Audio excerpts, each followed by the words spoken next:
Hey guys, and welcome to the second episode of Redstone Demystified. In this episode, I'm going to show you guys how to use the Redstone Comparator. If you do end up liking this video, please don't forget to like and subscribe. Let's go. So, how do you get a comparator? You can get it quite simply in creative mode by just looking in your creative menu. In survival mode, you'll need to craft it. The crafting recipe is 3 redstone torches, 1 nether quartz, and 3 stone across the bottom. So first things first, what actually is a comparator? Well, a comparator is a redstone component that is very similar to a repeater. You can place it down on the floor, like so.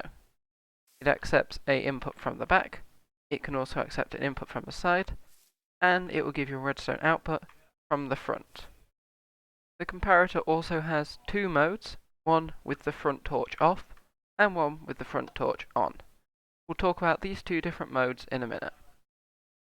So first we have the simplest use of a comparator, and often its most common use, to figure out how full a container block is. In this case I'm going to be using a shulker box, but you could use a chest, a hopper, a dispenser, or anything like that.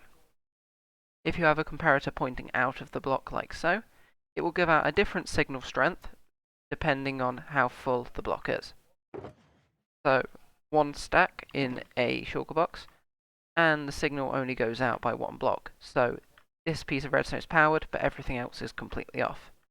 However, if we fill it to the brim, then you will see that the redstone line will be a lot more powered, and this time everything up to this piece of redstone is completely powered. If the container was completely full, then it would give out a signal strength of 15, like a lever or a button.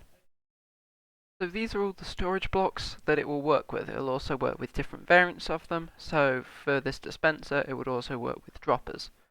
As you can see, I've put 1 stack in each of these, 1 stack of any item. And as you can see, the ones with less storage space give out a larger signal. This is because it's based on percentage of it full.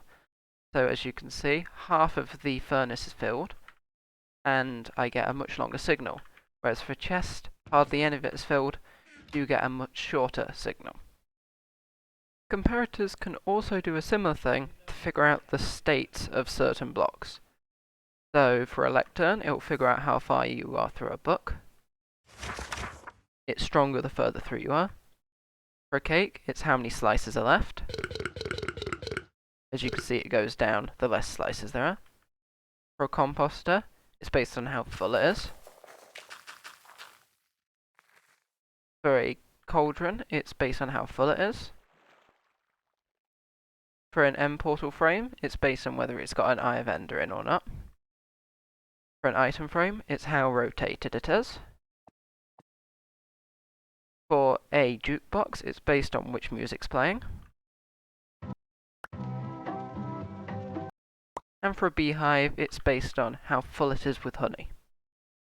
This also works with a respawn anchor on how full it is, however I can't do this because we're in the overworld. So now we've talked about that, we can talk about the second simplest mode of the comparator, the compare mode. Essentially, if you have one placed down like this without the torch, and you have a redstone line coming into the front and the side and the back, it's in compare mode. Essentially, what it will do is figure out which 2 of the signals are of a higher power, the one coming into the side or the one coming into the back. If the one coming into the back is more powerful, then it will give out an output. If the one coming into the side is more powerful, then it won't give out an output. This can be simply shown by putting a redstone torch only 1 block away from the comparator, so this signal will be very strong, and then having one a few blocks away coming into the back. Of course, since this signal is further away, it will be weaker, so of course this one's off because this signal is stronger. However, if we do the opposite, like so, of course the one going into the back will be stronger because it's closer to the redstone torch, and the one going into the side will be weaker because it's further away from the redstone torch, and so the comparator gives out a redstone output. So now on to the final mode of a comparator when the redstone torch at the front is on, the subtract mode. This will subtract the redstone signal strength coming in on this side from the one coming in on this side. Now, how do you know what the redstone signal strength is? Well, it's essentially the opposite of the amount of blocks away the redstone power source is. So if it's only 1 block away, the redstone power source will give out a redstone signal strength of 15. However, if it's 15 blocks away, it will give out a redstone signal strength of 1. The reason this is because redstone signal strength decreases by 1 every block of redstone it goes away from the power source. So essentially, if we switch this lever on here, this is giving a redstone signal strength of 15 because it is directly next to the comparator. However, if we go all the way over here, this one's a redstone power output of 15. However, this is 14, 13, 12, 11, 10 as it becomes weaker, all the way so it's only got a redstone power output of 1 all the way over here. I've just signposted all of these so that when I flick a lever, you'll know how much power is actually going into the back of the comparator. So I can demonstrate this subtractive ability of the comparator by doing a quick sum. So if we put 8 into the back of it, a power output of 8, so here this is powered to a power output of 8. And then over here we switch on number 5. So here this has got a power of 5. Should get an output of 3 from the front. And exactly, there we go. 3 pieces of redstone away from the comparator are powered.